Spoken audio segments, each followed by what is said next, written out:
So today we're going to be going over an integration drill, which is working on integrating our core musculature with our hip muscles. And so prerequisites for this are feeling really good with your side planks and also feeling really good with your clamshells, because we're putting them together, so there's a lot more to focus on.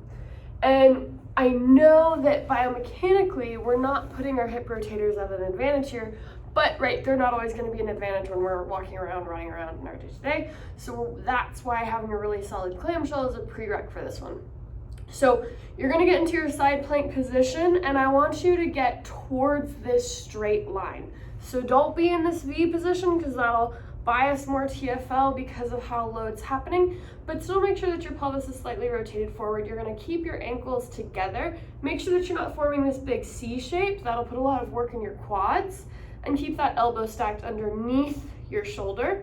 And then from here, you're going to think about lifting, coming from the hip, not the front. So if you want to take your fingers towards your external rotators as you lift, and make sure that you're keeping that core engagement, pelvis turned slightly towards the floor. And so this is really working on, can I get my core to engage while my lateral hip stabilizers are working? If I come too far back, I'm more likely to just get this quad engagement. So make sure that you're keeping your hips a little bit more extended here. And so I'll show you what it looks like a little bit more from an oblique angle. So coming into the side plank, my knees are at about 90 degrees, and then externally rotating using those hip external rotators.